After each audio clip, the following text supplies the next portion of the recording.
A lot of questions tonight about if this is a turning point in the case, and is this manhunt going to continue on for weeks or months for Brian Laundrie, former FBI agent Jennifer Coffindaffer, and Florida State Attorney Dave Aronberg joining us once again live tonight. Thank you to you both. Dave, I want to start with you. After that press conference from the coroner, you tweeted that you believe that murder charges are imminent. Why? Yeah, good evening, Marnie and Jennifer. I think they're most likely imminent because we originally knew the manner of death, homicide, but we didn't know the cause of death. And that's something prosecutors are waiting to find out. Now we know it's manual strangulation, which makes it more likely that I think that Brian Laundrie will be charged with Gabby's death, because manual strangulation is a crime that is very personal, very intense, and it's something that often happens in domestic cases. And look, the coroner seems to indicate that he thought this was a domestic case, unless that was a mistake, that he said that this is one of many domestic incidents. And so why would he say that if he had evidence that someone else was involved, that there was DNA of someone else on Gabby's body? Would the coroner have said that this looks like a domestic incident like all the others, unless he misspoke?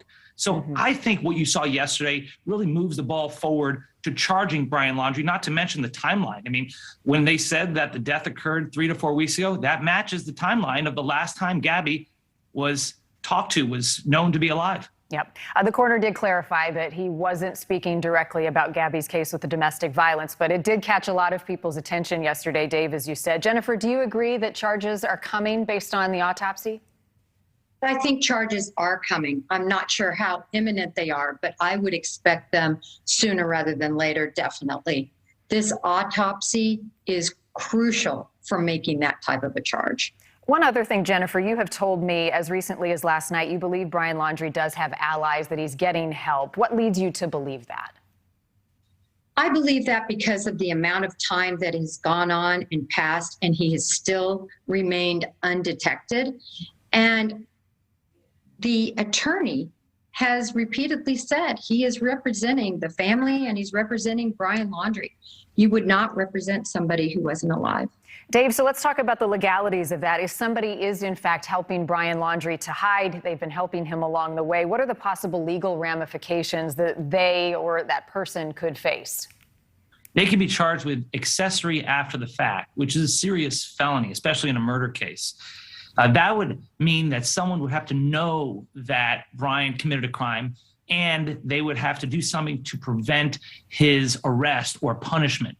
So, for example, if someone destroyed evidence, if someone knew Brian had committed a crime and helped him leave and get out of town, that person could be arrested for being an accessory after the fact. But it is not a crime to remain silent or to lawyer up.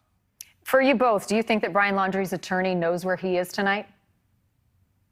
Jennifer, let's start with you.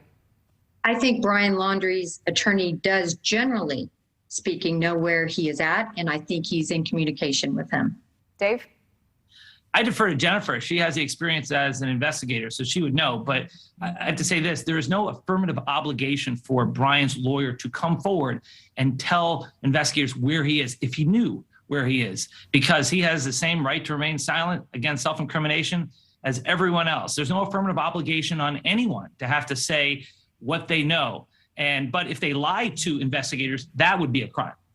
Yeah, as I said earlier, like it or not, that is their right. Dave, does the coroner's report put more pressure on the Laundrie family based on what information we have right now and what evidence investigators have?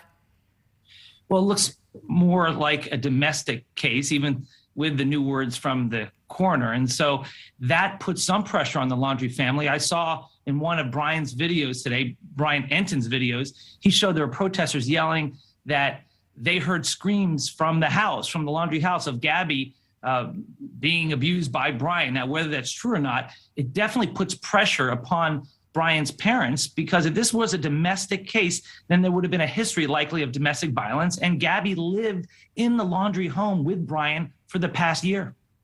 Jennifer, the search for Brian in this reserve, it appears as though in the last couple of days, even the last week, that it has slowed down substantially. What does that tell you about where they're at?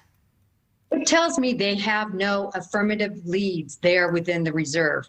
They don't have any new trails to search. particularly, they don't have any new evidence that he is there, or really possibly any evidence that he is there. The Northport police specifically said they have found absolutely no trace of Brian Laundrie in that reserve.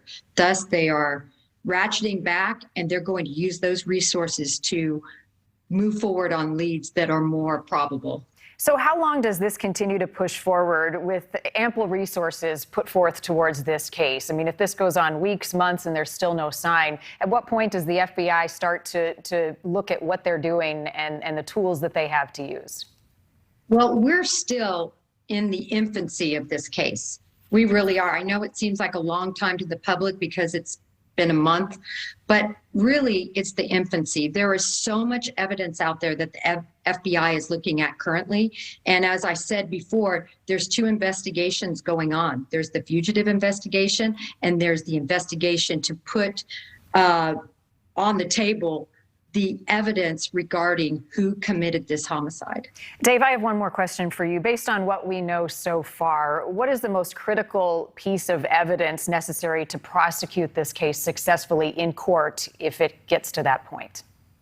Well, DNA would obviously be important if it's under Gabby's fingernails, a DNA of Brian, not as much on Gabby's body because they had a relationship, but under her fingernails, that could be really important.